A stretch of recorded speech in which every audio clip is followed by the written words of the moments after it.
বাংলাদেশের রাজনীতিতে হস্তক্ষেপ করে সরাসরি ইন্ডিয়ার তত্ত্বাবধানে আওয়ামী লীগ বাংলাদেশে ফ্যাসিবাদ প্রতিষ্ঠা করছে। সেটা শেখ মুজিবের আমলে যেমন হয়েছিল, ঠিক শেখ হাসিনার আমলেও বহুগুণে তার পুনরাবৃত্তি ঘটছে।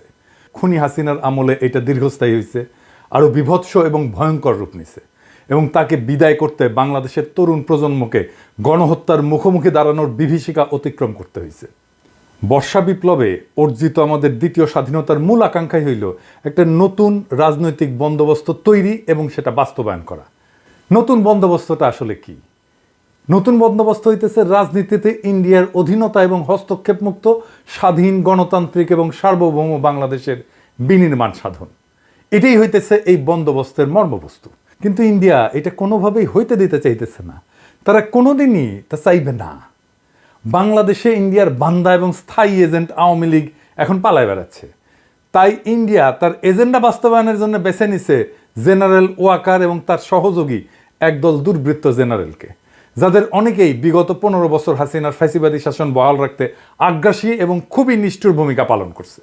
এদের অনেকেই জুলাই আগস্টে ছাত্র জনতার অভ্যুত্থান স্তব্ধ করে দিতে হাসিনার হইয়া গুম, খুন এবং জনগণের উপরে নিপীড়নের নেতৃত্ব দিছে। নতুন রাজনৈতিক বন্দোবস্ত হচ্ছে ফ্যাসিবাদ উত্তর বাংলাদেশ গঠনে জাতীয় ঐক্য সৃষ্টি করা। বাংলাদেশে ফ্যাসিবাদ মোকাবেলার মূল বৈশিষ্ট্য হচ্ছে ইন্ডিয়ান আধিপত্য এবং হস্তক্ষেপের বিরুদ্ধে ইস্পাত কঠিন প্রতিরোধ গড়ে তোলা। বাংলাদেশে ইন্ডিয়ার হস্তক্ষেপ রুখে দিতে না পারলে আওয়ামী লীগের শূন্যস্থান পূরণ করবে অন্য কোনো নতুন এজেন্ট। আমাদের স্বাধীনতা বিসর্জন দিয়ে তারাও প্রভুদের স্বার্থ রক্ষা করবে। রাজনীতিতে আওয়ামী লীগের পুনর্বাসন মানেই হইতেছে চোরা পথে তার ঢুকে পড়ার একটা সুযোগ বা উপায় মাত্র। এর মূল লক্ষ্য 2024 সালে আমরা রক্ত দিয়ে যে স্বাধীনতা পুনরুদ্ধার করছি, আমাদের সেই স্বাধীনতা আবারও হরণ করা। বাংলাদেশের রাজনীতিতে ইন্ডিয়ার বশ্যতা এবং স্বার্থ রক্ষায় অনুগত পুরনো রাজনৈতিক আতাত এবং শক্তির অবস্থান বজায় রাখা, এটাই হচ্ছে গণ অভ্যুত্থানের চেতনার সাথে সবচেয়ে বড় বিশ্বাসঘাতকতা। কে রাজনীতি করবে, কে নির্বাচন করবে, বাংলাদেশের ভবিষ্যৎ রাজনৈতিক সমীকরণ কেমন হবে, তার নির্ধারণের দায়িত্ব এবং কর্তব্য জেনারেল ওয়াকারের না। সেটি ঠিক করবে বাংলাদেশের জনগণ। তাহলে সেনা প্রধান হয়েও কেন রাজনীতি নিয়ন্ত্রণের চেষ্টা করতেছেন তিনি? প্রকাশ্যেই ওয়াকার একটা ঘৃণিত রাজনীতির পক্ষ নিচ্ছে। খুনি এবং গণহত্যাকারী আওয়ামী লীগের পক্ষে ওকালতি করতেছেন। তাদেরকে রাজনীতিতে পুনর্বাসনের জন্য বিভিন্ন রাজনৈতিক দল এবং ব্যক্তির উপরে চাপ প্রয়োগ করতেছেন। প্রকাশ্যে বাংলাদেশের মানুষকে হুমকি দিচ্ছেন। তার এই উদ্ধত আচরণের উৎস কোথায়? তা যে দিল্লির ইচ্ছা বাস্তবায়নের জন্য ঘটতেছে সেটা দিবালোকের মতো স্পষ্ট হয়ে ফুটে উঠছে। জেনারেল ওয়াকার কতটা বেপরোয়া তার একটা বড় উদাহরণ হচ্ছে আয়নাঘরের প্রমাণ নষ্ট করে তিনি ক্ষান্ত হচ্ছেন না। গুমের ঘটনা অনুসন্ধান, সত্য উদ্ঘাটন এবং জবাবদিহিতা নিশ্চিত করার জন্য সরকার গঠিত গুম কমিশনের কাজে বারংবার বাধা দিচ্ছেন। এই গুম খুনের সাথে জড়িত জেনারেলদেরকে বেনামি ভুয়া পাসপোর্ট বানায় দিয়া তাদেরকে দেশ ছেড়ে যেতে সাহায্য করছেন। গুম খুনের সাথে জড়িত অপরাধীদেরকে আশ্রয় দিয়ে তিনি কিভাবে বাংলাদেশের সেনাবাহিনীর মর্যাদা এবং পেশাদারিত্ব রক্ষা করছেন, তার এই দ্বিচারিতা, ভনিতা এবং জনগণের সাথে প্রতারণার বিরুদ্ধে আমাদের সজাগ দৃষ্টি রাখতে হবে। গণতন্ত্র প্রতিষ্ঠা এবং আইনের শাসন কায়েমের জন্য এখন যে সংগ্রাম আমরা করতেছি, তার প্রতিপক্ষ হচ্ছে জেনারেল ওয়াকার সহ তার দুষ্কর্মের সাঙ্গপাঙ্গ অল্প কিছু শীর্ষ সেনা অফিসার।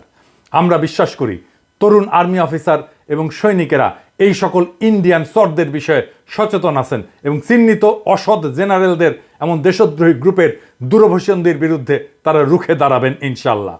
গুম কমিশন বন্ধে জেনারেল ওয়াকার কি কি অপচেষ্টা করছেন, আসেন সেটা দেখি।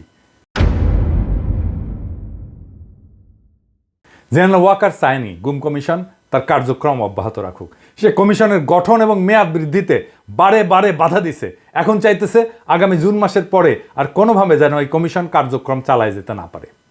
বাংলাদেশে যতজন নাগরিক গুমের শিকার হয়েছে তার প্রত্যেকটি ঘটনার তদন্ত এবং সত্য উদ্ঘাটন হওয়া জরুরি। গুমের শিকার প্রত্যেক ব্যক্তির সন্ধান, তাদের ফেরে আনা অথবা আদতে তাদের ভাগ্যে কি ঘটছে চূড়ান্তভাবে সেই সত্য না জানা পর্যন্ত এই কমিশনের কার্যক্রম নিরবিচ্ছিন্নভাবে অব্যাহত রাখতে হবে। গুমের শিকার প্রত্যেকটি ব্যক্তির পরিবার চরম অনিশ্চয়তার মধ্যে জীবনযাপন করে। তাদের প্রিয়জনদের ভাগ্যে কি ঘটছে যতক্ষণ পর্যন্ত সেটা না জানা যায়, ততক্ষণ পর্যন্ত সেই পরিবারগুলো তাদের সম্পদ বন্টন এবং হস্তান্তর, ব্যাংক এবং আর্থিক লেনদেনের কোনো কার্যক্রম সম্পন্ন করতে পারে না। পরিবারগুলোর জন্য এ এক চরম দুর্ভোগ। এই রকম বিভীষিকাময় অবস্থা থেকে নিস্তার পেতে হলে তাদের জীবনকে স্বাভাবিক অবস্থায় ফিরে আনতে পারবে একমাত্র গুম কমিশনের ধারাবাহিক কার্যক্রম। এর সাথে বিচার পাওয়ার অধিকার এবং অপরাধীদের শাস্তি নিশ্চিত করতে এই কমিশনকে নিষ্ঠার সাথে লম্বা সময় ধরে কাজ করে যেতে হবে। কাদের স্বার্থে জেনারেল ওয়াকার সেটা চাইতেছে না এবং তাতে বাধা দিচ্ছেন? কোন সত্য আড়াল করতে এত মরিয়া অপচেষ্টা তার? জুলাই গণহত্যা নিয়ে জাতিসংঘের তদন্ত প্রতিবেদনে এটা দিনের আলোর মতো স্পষ্ট যে বিভিন্ন ক্ষেত্রে মানবাধিকার লঙ্ঘন এবং খুনি হাসিনার হুকুমে হত্যাকাণ্ড পরিচালনায় সহযোগীর ভূমিকায় অবতীর্ণ হয়েছিল জেনারেল ওয়াকার। এখানে তিনি তার নিজের দায় দায়িত্ব এড়াতে পারবেন না। জাতিসংঘের তদন্ত প্রতিবেদনের নিরাপত্তা বাহিনীগুলোর সংস্কারের জন্য যে সুনির্দিষ্ট সুপারিশ দিছে তা বাস্তবায়নের জন্য আমাদেরকে জানতে হবে জুলাই আগস্ট মাসে আন্দোলন দমনে সেনাবাহিনী কতটা ব্যবহৃত হয়েছিল, কমান্ড কিভাবে পরিচালিত হয়েছে তা জানা জরুরি। শীর্ষ কমান্ড থেকে কি কি নির্দেশ দেওয়া হয়েছিল, নির্দেশ কিভাবে পালিত হয়েছে, কোথায় কেন কত গুলি ছোড়া হয়েছে, তাতে কতজন হতাহত হয়েছে, কে কোথায় অতিরিক্ত বল প্রয়োগ করে নিজের দেশের নাগরিকদের বুকে গুলি চালাইছে, এর সকল কিছু পুঙ্খানুপুঙ্খভাবে জানা দরকার। সেনাবাহিনীর মধ্যে শৃঙ্খলা, পেশাদারিত্ব, জবাবদিহিতা ফিরায় আনতে হলে আমাদেরকে অবশ্যই সত্য জানতে হবে। রুলস অফ কন্ডাক্ট কিভাবে পরিচালিত হয়েছে তা সাব্যস্ত করার জন্য একটা জাতীয় তদন্ত কমিশন গঠন করতে হবে। তাহলে জেনারেল ওয়াকার এবং তার চারপাশের ভিড় করা সকল দুর্বৃত্ত চিহ্নিত হবে। এভাবেই কেবল ফ্যাসিস্ট হাসিনার সহযোগী খুনি অফিসারদের সমস্ত আস্ফালন বন্ধ করা যাবে। এবার আসেন আলাপ করি সেনাপ্রধানের সুশীল আওয়ামী লীগ গঠনের স্বপ্ন নিয়ে।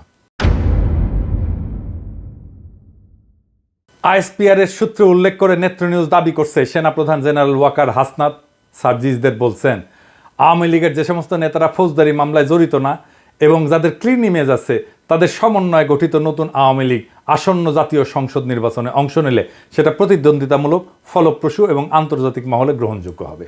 শত্রু দেশের স্বার্থের পক্ষ অবলম্বনকারী চিহ্নিত, বিতর্কিত এবং নিন্দিত এই জেনারেল 2014, 2018, 2024 সংসদ নির্বাচনের ঘৃণিত ভোটচোর, ডাকাত এবং জালিয়াত সাবের হোসেন চৌধুরী এবং শিরিন শারমিনকে পরিচালিত বা মার্জিত আওয়ামী লীগ নেতা বলে মনে করেন। নাগরিকদের সাংবিধানিক অধিকার অর্থাৎ ভোট দেওয়ার স্বাধীনতা যেই লোকগুলো হরণ করে ভুয়া এমপি হয়েছিল তাদের নাম প্রস্তাব করা হচ্ছে। এই অপরাধীদের যখন বিচারের মুখোমুখি দাঁড় করানোর জন্য জেলে পুরে রাখার কথা তখন তারা মুক্ত বাতাসে ঘুরে বেড়াচ্ছে এবং দেশবিরোধী নানান অশুভ তৎপরতা চালাচ্ছে। আর জেনারেল ওয়াকার এই সমস্ত পচা মালদের নিয়ে নতুন করে আওয়ামী লীগ সাজানোর প্রস্তাব নিয়ে সেনা সদর এবং সেনা ভবনে বসে গণ অভ্যুত্থানে অংশগ্রহণকারী বিভিন্ন রাজনৈতিক দল, গ্রুপ, ব্যক্তির সাথে প্রতিনিয়ত আলোচনা করে ব্যস্ত দিন কাটাচ্ছেন। কোথাও ধমক, কাউকে চাপাচাপি, কখনো উপহার, উপঢৌকন বা ঘুষ বিলাচ্ছেন। তার নিয়ন্ত্রণে যে বেহিসাবি টাকার অগণিত বস্তা রয়েছে তা প্রকাশ্যে শোনা গেছে শহীদ গোলাম আজমের গুম হওয়া অভাগা পুত্র ব্রিগেডিয়ার আমান আজমির মুখে। জেনারেল ওয়াকার তাকে কোটি কোটি টাকা খরচ করে বাড়ি বানায় দেওয়ার প্রস্তাব দিছিলেন, যা তিনি ঘৃণা ভরে প্রত্যাখ্যান করে বলছিলেন, আমি আমার প্রতি যে অবিচার হয়েছে তার জন্য ন্যায় বিচার চাই, অর্থ করি, টাকা পয়সা, ধন দৌলত না। যেই বিএনপি নেতা অবসরপ্রাপ্ত মেজর জেনারেলকে তিনি 5ই আগস্ট সকালে সেনা ভবনে ডেকে নিয়ে গেছিলেন, পরবর্তীতে তাকেও উপঢৌকনের কথা বলছেন। জেনারেল ওয়াকার আসন্ন সংসদ নির্বাচনে অংশগ্রহণের জন্য তার যাবতীয় খরচ যোগাবেন বলে অঙ্গীকার করছেন। কোথায় থেকে, এই টাকার উৎস কোথায়? এতে কিন্তু খুবই কাজ হয়েছে। সাবেক ওই সেনা কর্মকর্তা সেই লোভেই বিএনপিকে দ্রুত নির্বাচনে টেনে আনার জন্য অহর্নিশ প্রাণপণ খেটে যাচ্ছেন। অর্থকরীর বিশাল এক ভান্ডার যে জেনারেল ওয়াকারের কুক্ষিগত হয়েছে তা ক্রমশ স্পষ্ট রূপ পরিগ্রহ করতেছে। সামাজিক মাধ্যমে আওয়ামী ফ্যাসিবাদ বিরোধী সংগ্রামে আমাদের যে সহযোগী, যে সমস্ত বন্ধুরা এখন আস্তে ধীরে বাংলাদেশের খুনি লুটেরা এবং জঘন্য মাত্রার অপরাধী কুখ্যাত জেনারেলদের পক্ষ অবলম্বন করে নানান কল্পকাহিনী ও রহস্যময় গাল গল্প ভরা এপিসোড রচনা, প্রকাশ এবং সম্প্রচার করে দিবারাত্রি অবিচল ব্যস্ত দিন কাটাইতেছেন, তাদের সেই অঙ্গীকারই প্রমাণ করতেছে যে কি পরিমাণে অর্থকরী ওয়াকার সাহেব বিলাইতেছেন। আর একটা বিষয় খোলাসা হচ্ছে যে জেনারেল ওয়াকারের মনে রাজনীতি করার ভীষণ এক শখ জাগ্রত হয়েছে। তা না হলে সেনা প্রধান হইয়া প্রকাশ্যে রাজনৈতিক বক্তব্য দিচ্ছেন কেন? কেনই বা তিনি নতুন প্রজন্মের তরুণদের ডেকে রাজনৈতিক আড্ডা বসাচ্ছেন? কোন অমৃতের সন্ধানে তিনি বিভিন্ন রাজনৈতিক দলের নেতাদের সাথে রাষ্ট্র, সরকার সংক্রান্ত রাজনৈতিক বিষয়াদি নিয়ে বৈঠক জুড়ছেন? শেখ পরিবারের সদস্যদের মতো তার মধ্যেও ধমক দিয়ে কথা বলার একটা বদ অভ্যাস প্রকাশ পাচ্ছে। আমি আপনাদের সতর্ক করে দিচ্ছি, পরে বলবেন যে আমি সতর্ক করিনি। আমি আপনাদের সতর্ক করে দিচ্ছি, আপনারা যদি নিজেদের মধ্যে ভেদাভেদ ভুলে একসাথে কাজ না করতে পারেন, নিজেরা যদি কাদা ছোড়াছুড়ি করেন, মারামারি কাটাকাটি করেন, এই দেশ এবং জাতির স্বাধীনতা সার্বভৌমত্ব বিপন্ন হবে। আমি আজকে বলে দিলাম, নাইলে আপনারা বলবেন যে আমি আপনাদের সতর্ক করিনি। আমি সতর্ক করে দিচ্ছি আপনাদের।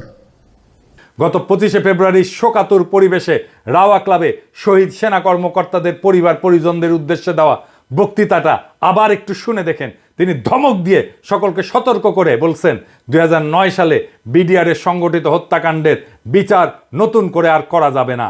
শুনে দেখেন কি অসহিষ্ণু, ক্ষুব্ধ এবং রাগান্বিত ছিল তার কণ্ঠস্বর। এই বর্বরতা কোনো সেনা সদস্য করেনি, সম্পূর্ণটাই তদানীন্তন বিজিবি সদস্য দ্বারা সংঘটিত। Full stop. এখানে কোনো ইফ এবং বাট নাই।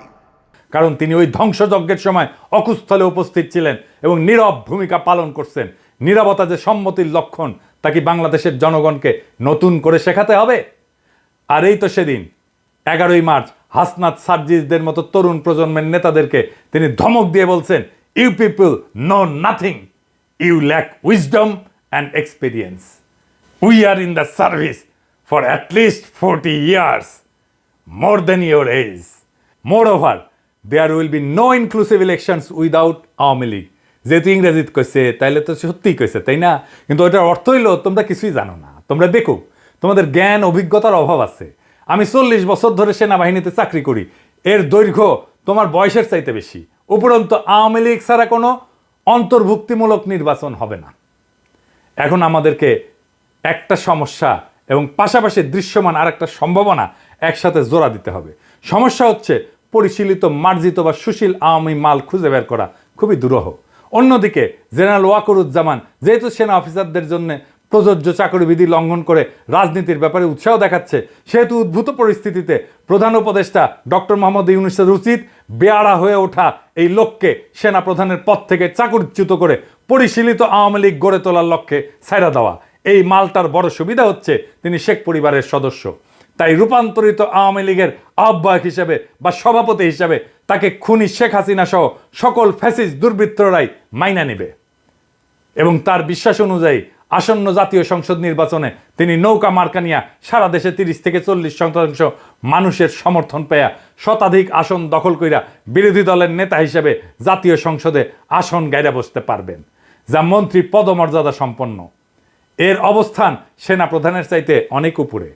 এটা তার রাজনীতি করার খায়েশও মিটবে, আওয়ামী লীগকে পুনর্বাসন করার খায়েশও মিটবে ইনশাল্লাহ। আসেন আমরা ওয়াকার সাহেবকে সেই পথেই ধাবিত করি। আপনার জন্য ওয়াকার সাহেব আগাম শুভকামনা রইল। রাজপথে আপনার সাথে মোকাবেলা হবে তখন। ইনকিলাব জিন্দাবাদ।